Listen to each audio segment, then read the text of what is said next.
गुमराह episode 309। Isaac की मौत के बाद फातिमा ने कराची में तंजीम के बागी अफराद के ताउन से यहाँ एक अहम और तंजीम के वफादार शख्स का 3 दिन में खात्मा कर दिया था और कराची शहर को यहूदियों की साजिशों से बिल्कुल पाक कर दिया था। 3 दिन और 2 रातें गायब रहने के बाद वो वापस आई तो उसके साथ आलिया भी थी। आलिया ने इस ऑपरेशन में उसकी भरपूर मदद की थी। उसके बारे में फातिमा टेलीफोन पर हमें बताती रही थी। आसिया को जब यह मालूम हुआ कि धुम्मन की बीवी आलिया ने धुम्मन से बागी होकर हमारा साथ देना शुरू कर दिया है तो उसे इस पर यकीन नहीं आया था। वो भी धुम्मन और आलिया की डसी हुई थी। उन दोनों ने उसका भी एक गुर्दा निकाल कर बेच खाया था और अब तक वो जिन खौफनाक और अजियतनाक किस्म के मराहल से गुजरती रही थी उसकी दाग बिल इन्हीं दोनों ने डाली थी। चुनाचे वो ये यकीन करने को हरगिज तैयार ना थी कि वो ऐबो भरी आलिया भी अपने सीने में एक ऐसा दिल रखती होगी जो वतन की मोहब्बत से मामूर होगा। मैंने बताया था कि आलिया अब वो आलिया नहीं रही है जिससे कभी लाहौर में हमारा वास्ता पड़ा था। अब वो बिल्कुल बदल चुकी है और उसके बदलने की वजह भी मैंने उसे बता दी थी।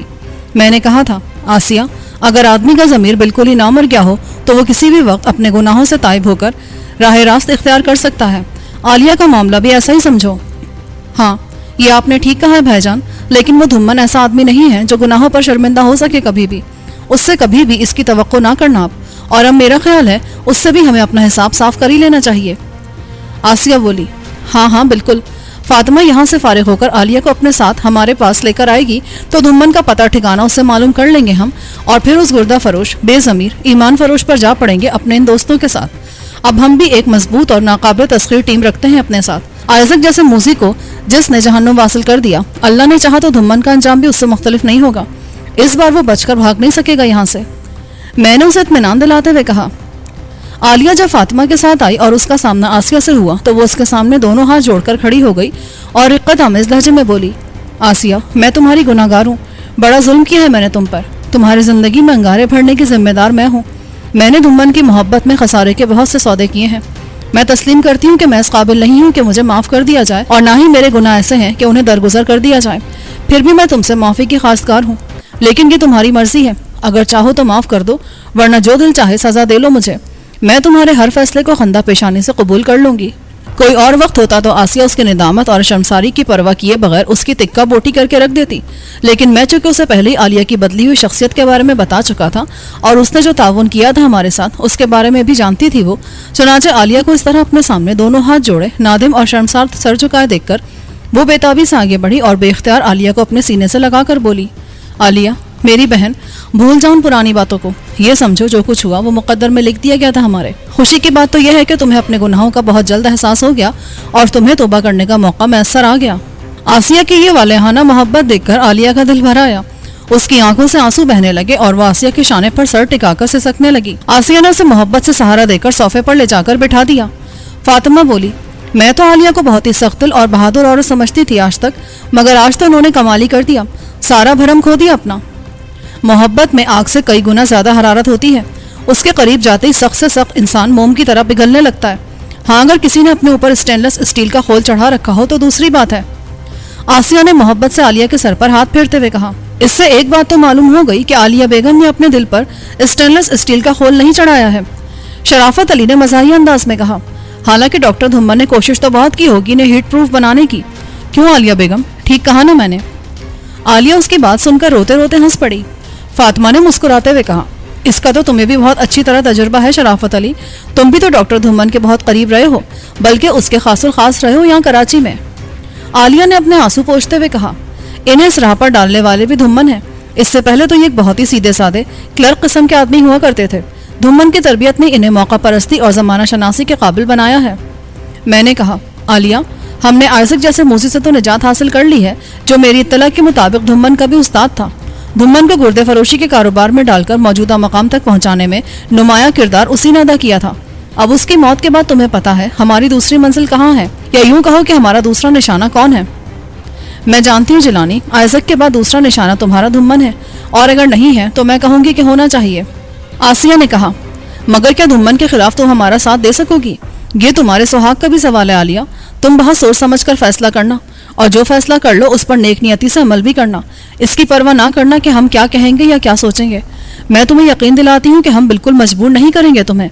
तुम चाहो तो धुम्मन का साथ भी दे सकती हो, गैर जानिबदार भी रह सकती हो। और आलिया ने उसकी बात काट दी। तुम लोग अपने दिलों में बदगुमानी को जगह ना दो। बेशक धुम्मन मेरे शौहर है और मैंने उस तरह चाहती भी हूँ जिस तरह एक बीवी को अपने शौहर को चाहना चाहिए। ये महज उनकी मोहब्बत ही थी जिसने हर मामले में मुझे उनका साथ देने के लिए आमादा किया। आप लोग यकीन करें, मुझे इन इंसानियत से उस मामलात में उनका हाथ बटाते हुए या उनसे ताउन करते हुए कभी भी खुशी नहीं हुई। बस इस रिश्ते को कायम रखने के लिए बादल नाख्वास्ता उनका साथ देती रही हूँ मैं। तो इसका मतलब ये कि अब तुम ये रिश्ता तोड़ने के लिए तैयार हो गई हो? मैंने उससे पूछा। नहीं, ये तुमने कैसे समझ लिया जिलानी? ऐसा तो मैं कभी सोच भी नहीं सकती, उसने जल्दी से कहा। हैरत है, मैंने हैरानगी से कहा। तुम उसका साथ भी नहीं छोड़ना चाहती और उसके खिलाफ हमारी मदद भी करना चाहती हो, बल्कि ये कहना ज्यादा मुनासिब है कि मदद करती रही हो। वहाँ सैन फ्रांसिस्को में भी अगर तुम मेरा साथ ना देती तो शायद मेरी लाश भी वहां से वापस ना आती यहाँ। तुमने धुम्मन और उसके हवारियों के किसी नागहानी इक़दाम से मुझे बचाने के लिए अपनी तिलिस्मी अंगूठी तक मुझे दे दी थी, जो धुम्मन ने तुम्हारी सलामती के ख्याल से बेशुमार दौलत खर्च करके बनवाई थी, और तुम्हारे तावन से ही मैं दोबारा अपने देश की धरती पर कदम रख सका था। आखिर ये तुम दो कश्तियों में सवार क्यों रहना चाहती हो? एक तरफ क्यों नहीं हो जाती? कोई शख्स जब दो चीजों को यकसा अंदाज में चाहता हो, दोनों से एक ही जैसी मोहब्बत रखता हो, तो वो उन दोनों में से किसी एक के हक में और दूसरे के खिलाफ किस तरह फैसला दे सकता है जिलानी? मेरे दिल में धुम्मन और पाकिस्तान दोनों के लिए एक जैसी ही मोहब्बत है। मैं दोनों में से किसी एक को भी नुकसान पहुंचते नहीं देख सकती। मैंने अमेरिका में जो कुछ तुम्हारे साथ किया वो इसीलिए किया था कि तुम वहां से सही सलामत यहाँ आकर मुल्क के खिलाफ काम करने वालों का कोई मुनासिब बंदोबस्त कर सको। और लिज़ी को तुम्हारे साथ भेजने का मकसद भी यही था कि वो यहाँ मौजूद गद्दारों और दुश्मन के एजेंटों की निशानदेही कर सके और ज़रूरत पड़ने पर तुम्हारी मदद भी करती रहे। मुझे खुशी है कि उसने मेरी तवक्को के मुताबिक तुम्हारा भरपूर साथ दिया है। ये मेरी बदनसीबी है कि अब धुम्मन हमारे मुल्क के दुश्मनों के लिए काम कर रहा है यहाँ, और उसके खिलाफ तुम्हारा साथ देना पड़ रहा है मुझे। लेकिन एक बात मैं अभी से वाज़ेह कर देना चाहती हूँ, तुम लोग धुम्मन के मकासद को कामयाब ना होने दो। उसे जिस तरह चाहो उस काम से रोक दो, लेकिन उसे कोई नुकसान ना पहुंचाना, उसे कत्ल न करना। उसकी मौत का गम मैं बर्दाश्त नहीं कर सकूंगी। आलिया की इस बात ने मुझे अजीब मखमसे में डाल दिया। मैंने काफी सोच विचार के बाद उससे कहा, तुमने बड़ी सख्त आजमाइश में डाल दिया आलिया हमें। मैं तुम्हें सवाल का जवाब कल दे सकूंगा। ठीक है, तुम खूब सोच समझ कर वहां मशवरा करके फैसला करो इस बारे में। मैं भी जल्दी नहीं करना चाहती। उस रात हम आधी रात तक सर जोड़े बैठे रहे। फातिमा और खान का ख्याल था कि हमें धुम्मन की जिंदगी की जमानत दे देना चाहिए। मेरा शराफत अली और आसिया का ख्याल था कि धुम्मन जैसे आदमी को जिंदा रखकर हम जुल्म करेंगे अपने आप पर भी, इस मुल्क और इसके बाशिंदों पर भी। बिलाखिर फिरदौसी ने एक ऐसी तजवीज़ पेश की जो हम सब के लिए काबिल कबूल हो सकती थी। उसने कहा, जिलानी, अगर आप लोग मेरी बात माने तो उसे ये कह दें कि अगर धुम्मन ने अपने गुनाहों से ताइब होकर आइंदा एक शरीफाना जिंदगी गुजारने का वादा कर लिया तो उसे कुछ नहीं कहा जाएगा, लेकिन अगर उसने ऐसा नहीं किया और अपनी मौजूदा रविश पर ही कायम रहा तो फिर उसकी जिंदगी की कोई जमानत नहीं दी जा सकती। फातिमा बोली, ये बहुत अच्छी तजवीज़ है जनाब आली, मैं इसकी तायद करती हूँ और मेरा ख्याल है आलिया को भी इस पर एतराज़ नहीं होगा। है तो ये अच्छी तजवीज़, लेकिन तुम उस शैतान के बच्चे को जानती नहीं हो। वो वादा करके फिर भी सकता है, उस पर एतबार नहीं किया जा सकता। इसकी जमानत आलिया को देना होगी, वही उससे वादा लेगी और वही इसका ख्याल भी रखेगी कि वो वादा खिलाफी ना करे। शराफत अली बोला, बात माकूल और मुनासिब थी, लिहाजा सबका इत्तेफाक हो गया उस पर। दूसरे रोज मैंने आलिया को उस फैसले से आगाह कर दिया। वो मेरी बात सुनकर खुश हो गई। बिल्कुल यही बात मेरे जहन में भी थी। अगर तुम लोग ये तजवीज़ ना रखते तो मैं खुद ही ये तजवीज़ रखती तुम्हारे सामने। तो फिर ये तय हो गया कि तुम धुम्मन को राह रास्त पर लाने की कोशिश करोगी और नाकामी की सूरत में हम आज़ाद होंगे उसके साथ हर तरह का सलूक करने के लिए। और फिर तुम्हारी पोजीशन क्या होगी? मेरा मतलब है, तुम फिर धुम्मन का साथ तो नहीं दोगी ना? मैंने उससे पूछा। जहाँ तक उसकी मौजूदा सरगर्मियों का ताल्लुक है, मैं उसका साथ नहीं दूंगी, बल्कि शायद मुखालफत करूंगी। ठीक है, तो अब तुम वापस चली जाओ धुम्मन के पास और उसे तौबा करने पर आमादा करो जाकर। हमसे राब्ता कायम करना हो तो लाहौर में करना। अब यहाँ हमारा काम खत्म हो चुका है। हम 1-2 दिन में लाहौर रवाना हो जाएंगे। वहाँ विल्सन से भी हमें कुछ हिसाब किताब करना है। एक बात बताओ जिलानी, मैं तुम्हारे हाथ में वो अंगूठी नहीं देख रही जो मैंने नागहानी आफात से बचने के लिए तुम्हें दी थी। क्या वो तुमने किसी और को दे दी है या कहीं डाल दी गैर जरूरी समझकर? वो अंगूठी, वो पता नहीं मैं कहाँ गुम कर बैठा हूँ। गुम कर बैठे हो उसे? आलिया ने हैरत से आंखें फाड़कर मुझे देखते हुए कहा। और ये बात तुम यूं कह रहे हो जैसे उसकी कोई अहमियत ही ना रही हो तुम्हारे नजदीक, कोई परवाह ना हो तुम्हें उसकी। ओ यार दफा करो, अब क्या मैं उसके सोग में मुंह लपेट कर पड़ जाऊं? हंसना बोलना और खाना पीना छोड़ दूं उसके लिए? आलिया बेगम, मौत और जिंदगी पर किसी को जरा सा भी इख्तियार नहीं है। ये इख्तियार तो रब्बे करीम ने अपने पास रखा है, उसमें एक पल भी ज्यादा या कम नहीं होता। तुम्हारी वो अंगूठी खो जाने के बाद भी मैं जी रहा हूं ना अब तक, जबकि दुश्मन ने कोई रियायत भी नहीं की मेरे साथ। ये तुमने ठीक कहा जिलानी, मेरा भी ईमान है इस पर, موت کا جو وقت معین ہے اس سے پہلے کوئی مر نہیں سکتا، یہ بات ہر آدمی جانتا ہے، لیکن پھر بھی کوئی شخص چلتے چلتے اچانک گر کر مر جانا پسند نہیں کرتا۔ اپنی حفاظت کی سینکڑوں تدبیریں کرتا ہے آدمی۔ وہ تو ٹھیک ہے تمہاری بات، لیکن اب جب وہ خود ہی گم ہو گئی ہے کہیں تو میں کیا کروں اس کے لیے؟ فردوسی بیگم ہماری باتیں سن کر بولی، کس انگوٹھی کی بات کرائیں آپ لوگ؟ مجھے بتائیں، شاید میں آپ کی کچھ مدد کر سکوں۔ میں نے حیرت سے فردوسی بیگم کو دیکھتے ہوئے پوچھا، کیا مطلب ہے تمہارا؟ کیا تمہارے پاس ہے وہ انگوٹھی؟ تم نے بھی کمال کی بات کی ہے جیلانی، مجھے تو یہی پتہ نہیں ہے کہ تم کس انگوٹھی کا ذکر کر رہے ہو اور وہ کب کھوئی ہے تم نے، پھر میں یہ کیسے کہہ سکتی ہوں کہ وہ انگوٹھی میرے پاس ہے؟ تم نے کبھی ذکر بھی نہیں کیا شاید کسی سے بھی اپنی انگوٹھی کھو جانے کا؟ ذکر تو میں نے اس لیے نہیں کیا تھا اس کے بارے میں کہ آبی کے سوا کسی کو علم نہ تھا۔ آبی جانتا تھا اس کی خصوصیات کے بارے میں اور اس کو میں نے بتا دیا تھا اس کی گمشدگی کے بارے میں بھی۔ وہ بظاہر تو ایک عام سی ہیرے کی انگوٹھی تھی، شاید تم نے کبھی دیکھی ہو میرے ہاتھ میں۔ میں نے اگر کبھی دیکھی ہوتی آپ کے ہاتھ میں تو اسی وقت آپ کو دے دیتی جب وہ ملی تھی مجھے۔ جس مکان میں آبی کو زخمی حالت میں رکھا تھا آپ نے، اسی مکان کے لان میں مجھے ایک ہیرے کی انگوٹھی پڑی ملی تھی۔ میں نے اسے 2 دن اپنی انگلی میں ڈالے رکھا، اس خیال سے کہ آپ لوگوں میں سے کسی کی ہوگی تو وہ اسے میرے ہاتھ میں دیکھ کر فوراً مانگ لے گا۔ اگر کوئی کہے گا کہ اس کی انگوٹھی گم ہوئی ہے تو میں اسے دکھا دوں گی اور وہ پہچان کر لے گا اس کی۔ مگر جب 2 دن تک کسی نے بھی اس پر دعویٰ نہیں کیا تو میں نے وہ اتار کر اٹیچی میں ڈال دی، اور چونکہ آج سے پہلے کسی نے انگوٹھی کے گم ہونے کا ذکر تک نہیں کیا تھا، لہٰذا وہ انگوٹھی اب تک میری اٹیچی میں ہی پڑی ہے۔ ارے تم نے کم از کم مجھے تو بتایا ہوتا، وہ بڑی طلسم ہوش ربا قسم کی انگوٹھی ہے یار، اگر وہ ہوتی میرے ہاتھ میں تو میں آبی اور گلزمان کو زخمی حالت میں چھوڑ کر کبھی نہ آتا۔ کم از کم ان کی میت کو کاندھا تو دے ہی سکتے تھے ہم۔ لاؤ جلدی سے لا کر وہ انگوٹھی دکھاؤ مجھے۔ فردوسی اٹھ کر انگوٹھی لینے چلی گئی۔ شرافت علی نے اس کے جانے کے بعد کہا، تم نے تو کمال ہی کر دیا یار جیلانی، ہیرے کی انگوٹھی کھو دی اور کسی کو بتایا تک نہیں۔ کیا قیمت ہوگی اس کی؟ قیمت اس کی کئی لاکھ امریکی ڈالرز ہے پیارے بھائی، کوئی معمولی قسم کی انگوٹھی نہیں ہے وہ۔ کئی لاکھ امریکی ڈالرز ایک انگوٹھی کی قیمت؟ کیا مصر کے آثار قدیمہ سے تعلق ہے اس کا؟ وہ حیرت سے بولا، آثار قدیمہ نہیں بھائی، بہت ہی زیادہ آثار جدیدہ سے تعلق رکھتی ہے وہ، جدید سائنسی تحقیق کا نادر شاہکار کہو اسے۔ اگر سائنس اس تجربے میں بڑے پیمانے پر کامیاب ہو گئی تو ہتھیاروں کی موجودہ دوڑ خود بخود رک جائے گی، سارے خوفناک ہتھیار ناکارہ ہو کر رہ جائیں گے، دنیا تباہ ہونے سے بچ جائے گی۔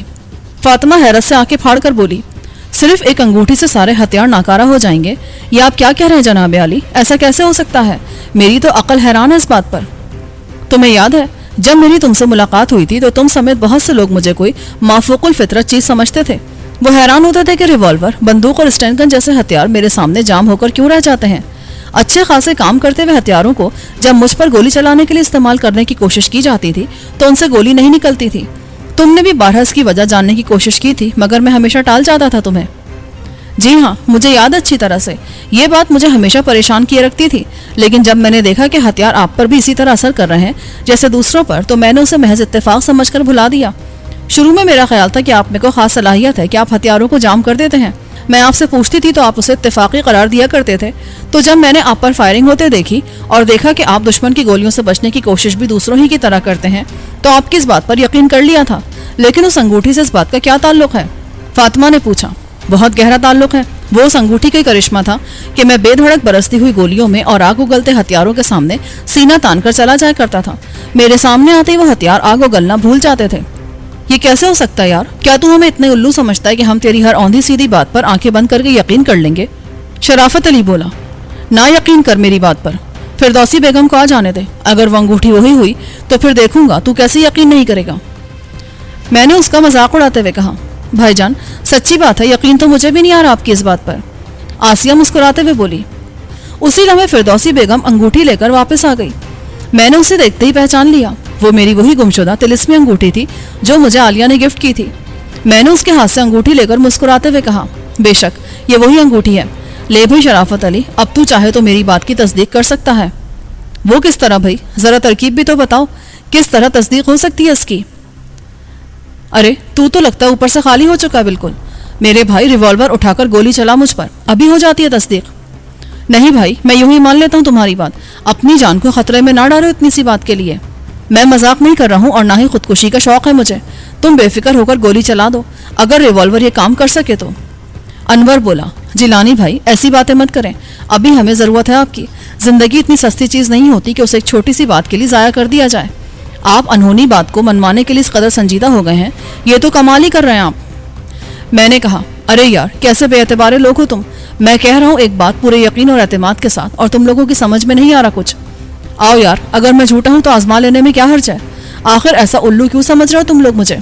आलिया मुस्कुराते हुए अपनी जगह से उठकर बोली, असल में ये खौफ है जिलानी कि तुमको नुकसान न पहुंच जाए कहीं। फिर उसने शराफत अली की तरफ हाथ बढ़ाकर कहा, लाओ ये रिवॉल्वर मुझे तो अपना, मैं गोली चलाकर बताती हूँ। शराफत उसे घूरते हुए बोला, लगता है तुम दोनों पागल हो गए हो, एहसास ही नहीं है तुम्हें कि किस बात के लिए जिद कर रहे हो तुम, या फिर तुम किसी तरह जिलानी को बेवकूफ बनाने में कामयाब हो गई हो और उसकी जान लेना चाहती हो। आलिया ने कहा, अच्छा तुम यूं करो जिलानी, अंगूठी उतारकर सामने फर्श पर या जहां तुम कहो रख देते हैं, बल्कि तुम खुद ही रख दो कहीं अपने हाथ से और फिर उसे निशाना बनाकर गोली चलाओ उस पर। अगर एक भी फायर तुम उसकी तरफ करने में कामयाब हो गए तो जो तुम कहोगे वही इनाम दूंगी मैं तुम्हें। बोलो ये मंजूर है ना, इस तरह तो किसी की भी जान को खतरा नहीं होगा। हाँ ये बात ठीक है तुम्हारी, फातिमा बोली, आप अंगूठी उधर फर्श पर डाल दे जनाब आली, मैं चलाती हूँ गोली उस पर। मैंने अंगूठी को अपनी उंगली से उतारकर फर्श पर डाल दिया और उठकर शराफत अली के पास जा बैठा। इतनी देर में फातिमा रिवॉल्वर निकालकर अंगूठी का निशाना ले चुकी थी। मेरे उधर आते उसने ट्रिगर दबा दिया और फिर वो मुसलसल ट्रिगर दबाती चली गई, मगर रिवॉल्वर से एक भी गोली बरामद ना हो सकी। उसने हैरत से आंखें फाड़कर मुझे देखा और फिर रिवॉल्वर का चैम्बर खोलकर उसे चेक किया। रिवॉल्वर गोलियों से भरा पड़ा था। उसने गोलियां अपनी हथेली पर उलटकर खाली चैम्बर और रिवॉल्वर की नाल को अच्छी तरह चेक करने के बाद उसे दोबारा लोड किया और उस पर साइलेंसर चढ़ाकर अंगूठी के मुखालिफ सिमत में फायर किया। गोली निकलकर सामने की दीवार पर लगी और वहां से पलस्तर उखड़कर नीचे गिर गया। उसने फौरन ही पलटकर उस तरफ फायर करने की कोशिश की जहां अंगूठी पड़ी थी। रिवॉल्वर ने एक बार फिर गोली उगलने से इनकार कर दिया। वो हैरत से कभी मुझे और कभी उस अंगूठी को देखती थी और बार बार उस पर गोली चलाने की कोशिश करती थी, लेकिन एक बार भी वो कामयाब ना हो सकी। आलिया ने उसकी नाकामी पर हल्का सा कहकहा लगाने के बाद कहा, बेकार है मिस एलिजाबेथ, तुम इस पर फायर नहीं कर सकोगी, हार मान लो अपनी। फिर वो शराफत अली की तरफ मुड़कर बोली, तुम भी हसरत पूरी कर लो अपनी, देखो शायद तुम्हारा रिवॉल्वर काम कर जाए अपना। शराफत अली की हालत दीदनी थी उस घड़ी। आलिया के मुखातिब करने पर उसने चौंक कर उसे देखा और बोला, हैरत अंगेज, नाकाबिले यकीन हद तक हैरत अंगेज, आंखों से देखकर भी यकीन नहीं आ रहा। मैंने तो कभी तस्वुर में भी ऐसी अंगूठी नहीं देखी। मैंने आगे बढ़कर अंगूठी उठाते हुए कहा, एक स्टैंड गन दो जरा मुझे। अनवर ने जल्दी से दूसरे कमरे से स्टैंड गन लाकर मुझे थमा दी। मैंने अंगूठी फातिमा को देकर कहा, तुम ये अंगूठी अपनी उंगली में डालकर उधर दीवार से लगकर खड़ी हो जाओ, तुम देखोगी कि रिवॉल्वर ही नहीं स्टैंड गन भी इसके सामने कोई अहमियत नहीं रखती। उन लोगों के दिल से खौफ अब तकरीबन खत्म हो चुका था और मेरी बात उन्हें काबिल एतबार लगने लगी थी। चनाचे फातिमा बेझिझक उंगली में अंगूठी डालकर दीवार के साथ पुश लगाकर खड़ी हो गई। मैंने स्टैंड गन उसकी तरफ सीधी करके उसका ट्रिगर दबाना शुरू किया, लेकिन नतीजा वही निकला। मैंने स्टैंड गन शराफत अली की तरफ बढ़ाकर कहा, ये लो अब तुम भी तजुर्बा कर लो और जिसका भी दिल चाहे वो आजमा कर देख ले इस अंगूठी की करामात को। बारी बारी उन सब ने स्टैंड गन उठाकर अपनी सी कोशिश करके देख डाली और फिर गन रखकर शिकस्त तस्लीम करके अपनी जगह बैठ गए। फातिमा का चेहरा खुशी से खिला पड़ रहा था। ये तो बड़े कमाल की अंगूठी है जनाब आली, आसिया ने कहा। इस अंगूठी का कमाल नहीं है, बल्कि सारा कमाल इस पत्थर का जो इसमें नगीने की तरह जड़ा हुआ है। ये पत्थर एक साइंसदान की दरियाफ्त है, दरियाफ्त नहीं बल्कि इजाद का हो इसकी। उधर अमेरिका में एक साइंसदान है जो अपने इल्म को तामीर के बजाय तखरीब के लिए इस्तेमाल कर रहा है। वैसे बेशुमार ऐसे साइंसदान हैं जिन्होंने अपने इल्म और तजुर्बात से इंसानियत और इंसान को फायदा पहुंचाने के बजाय इससे सारी दुनिया को डराने, सहमाने और खौफजदा करके अपने सामने झुकाए रखने के लिए इस्तेमाल किया है और अब भी यही कर रहे हैं। उन्होंने ऐसी भयानक और तबाहकुन इजादात के जरिए अपने अपने मुल्कों को दुनिया भर में खुली गुंडागर्दी की छूट देकर अपने लिए कानून का तहफ़्फ़ुज़ हासिल कर लिया है। अब उन पर कोई उंगली उठाने की जरूरत नहीं कर सकता। हुकूमतों के अलावा कई ममालिक में ऐसे बहुत से साइंसदान मौजूद हैं जो जराइम पेशा अफराद की कई बैनुल अक़वामी तंजीमों के लिए काम कर रहे हैं। वो उनके लिए छोटे छोटे मगर इंतहाई खौफनाक हथियार बनाने में मसरूफ हैं। ऐसे एक साइंसदान ने मुख्तलिफ किस्म की बहुत सारी धातु को मिलाकर यह पत्थर बना दिया है जो इस अंगूठी में जड़ा हुआ है। उससे धुम्मा ने ऐसी शफाफ और सख्त तरीन धात या कोई ऐसी चीज बनाने के लिए कहा था जिसको आदमी खोल की तरह अपने गिर्द मंड ले या उसका लिबास बनाकर पहन ले तो उस पर आग, पानी, हवा, गोली या कोई भी चीज असर ना कर सके, जिसके अंदर महफूज रहते हुए आदमी अपने रोजमर्रा के मामूलात में मसरूफ रहे और किसी तरफ से भी किसी तरह का कोई खतरा ना रहे उसे। चनाचे वो साइंसदान 2 साल के तजुर्बे और खतीर रकम खर्च करने के बाद ये पत्थर के चंद टुकड़े बनाने में कामयाब हो सका था। ना जाने किन धातों को कई किस्म की बूटियों के साथ मिलाने, पकाने, पिघलाने और पता नहीं किन किन मरहल से गुजारने के बाद वो इन्हें शक्ल में ला सका था। उसने टुकड़ों को आग में डालकर देखा। कई दिन दहकती हुई आग में पड़े रहने के बाद भी जब इनमें कोई तब्दीली ना आ सकी तो पानी में डाल दिया गया इन्हें। जब उसका भी कोई असर ना हुआ तो इन्हें तोड़ने की कोशिश की गई। मुख्तलिफ तरीके इस्तेमाल करने के बाद उन्हें तोड़ा ना जा सका तो उसने गोली मारकर एक पत्थर को तोड़ने का फैसला किया और जब उस पर गोली चलाने की कोशिश की गई तब यह इंकशाफ हुआ कि रिवॉल्वर, स्टैंड गन वगैरह की नाल का रुख उसकी तरफ हो तो उस नाल से गोली बाहर नहीं आ सकती। یہ بات دھمن کو معلوم ہوئی تو اس نے وہ پتھر لے کر انہیں انگوٹھیوں میں جڑوا لیا. ایک انگوٹھی وہ خود پہنے رہتا ہے ہر وقت, یہ ایک میری انگوٹھی میں ہے. اس نے اپنا بایاں ہاتھ آگے بڑھا کر اس کی درمیانی انگلی میں پڑی ہوئی انگوٹھی دکھائی, اور ایک جیلانی کو دے دی تھی میں نے جب یہ سین فرانسسکو میں تھے, اور شاید 1-2 انگوٹھیاں دھمن نے کہیں محفوظ کر رکھی ہیں. یہ پتھر حاصل کرنے کے بعد ان کے حوصلے بہت بڑھ گئے ہیں. اب وہ بڑے سے بڑا کام بے دھڑک کر گزرتے ہیں. وہ سائنسدان بے انتہا کوشش کے باوجود ابھی تک یہ راز حاصل نہ کر سکا کہ اس پتھر میں وہ کون سی چیز ہے جس نے اس میں یہ صفت پیدا کی ہے. البتہ گزشتہ دنوں وہ اس کا توڑ دریافت کر چکا ہے. اس نے ایک ریوالور بنا کر دیا دھمن کو جس میں گولی کی جگہ شعاعیں استعمال ہوتی ہیں. ٹریگر دباتے روشنی کا ایک جھماکہ ہوتا ہے, بالکل کیمروں میں استعمال ہونے والی فلیش گن کے جھماکے کی طرح. بس ایک ننھا سا شعلہ لپکتا دکھائی دیتا ہے اس کی طرف جسے نشانہ بنایا جائے, اور وہ پل بھر میں جلا ہوا کوئلے کا مجسمہ بن کر رہ جاتا ہے اسی جگہ. اس شعلے کو یہ پتھر بے اثر نہیں کر سکتا, البتہ اس پر اس شعلے کا اثر بھی نہیں ہوتا. پوری انگوٹھی پانی ہو کر اڑ جاتی ہے اور یہ پتھر زمین پر گر جاتا ہے. اس وقت یہ انگارے کی طرح گرم ہوتا ہے لیکن آہستہ آہستہ ٹھنڈا ہو جاتا ہے, لیکن اس سے اس کی کارکردگی میں ذرا بھی فرق نہیں آتا. کمال کی چیز بنائی ہے بھائی اس سائنسدان نے یہ تو. واقعی اگر وہ اسے بڑے پیمانے پر بنانے میں کامیاب ہو جائے تو سارے ہتھیار جو اب تک بنائے جا چکے ہیں ناکارہ ہو کر رہ جائیں گے. شرافت نے تحسین آمیز انداز میں کہا. ویسے یہ سائنسدان بڑے عجیب لوگ ہیں. اتنی اچھی چیز بنا لینے کے بعد اسے وہ شعاعیں پھینکنے والا پستول بنانے کی کیا ضرورت تھی؟ کیسا شخص ہے وہ, ایک ہاتھ سے زندگی دیتا ہے اور دوسرے ہاتھ سے موت تقسیم کرتا ہے. انور کمال نے برا سا منہ بنا کر کہا. اور عالیہ بیگم, جب تمہیں یہ معلوم تھا کہ دھمن کے پاس ایسا پستول بھی ہے جو اس انگوٹھی کا اثر قبول نہیں کرتا اور پل بھر میں آدمی کو کوئلہ کر دیتا ہے, تو تم نے اس انگوٹھی کا ذکر ہی کیوں کیا تھا؟ اب اس کی دھمن کے سامنے حیثیت ہی کیا رہ گئی ہے؟ یہ اس کے مقابلے میں تو دفاع نہیں کر سکے گی نا میرا, جبکہ میرے پاس کوئی ایسی چیز نہیں ہے جو اس کی انگوٹھی کو بے اثر کر سکے. میں نے عالیہ سے کہا. عالیہ کے جواب دینے سے پہلے فاطمہ بول پڑی. اس سے کیا فرق پڑتا ہے, یہ انگوٹھی دھمن کے علاوہ تو ہر شخص کے ناگہانی شر سے محفوظ رکھے گی آپ کو. رہا دھمن کا مسئلہ تو ہو سکتا ہے اس سے کسی خونی مقابلے کی نوبت ہی نہ آ سکے. کیوں عالیہ, ٹھیک کہا نا میں نے؟ عالیہ بولی. ہاں کیوں نہیں, میں نے وعدہ کیا ہے آپ لوگوں سے انہیں سمجھا بجھا کر اس ناپاک ارادے سے باز رکھنے کی کوشش کرنے کا. میں اپنی سی ہر کوشش کروں گی, ویسے جو اللہ کو منظور ہو. آپ لوگ دعا کریں میری کامیابی کی. ہماری دعائیں تمہارے ساتھ ہیں. میں نے کہا. پھر پوچھا. مجھے معلوم ہوا ہے دھمن آج کل درہ خیبر کے اس طرف افغانستان کی سرحد کے قریب کسی جگہ ہیروئن تیار کرنے والی کوئی فیکٹری چلا رہا ہے. تم بھی شاید اس کے ساتھ ہی تھی. ہاں, یہ اطلاع صحیح ہے تمہاری. اس کا مطلب ہے اب تم خاصے وسیع ذرائع کے مالک بن چکے ہو. عالیہ مسکراتے ہوئے بولی. ہاں یہ صحیح ہے, اب میں وہ گاؤں تم لوگوں سے بچنے کے لیے چھپتا پھرنے والا جیلانی نہیں رہا ہوں.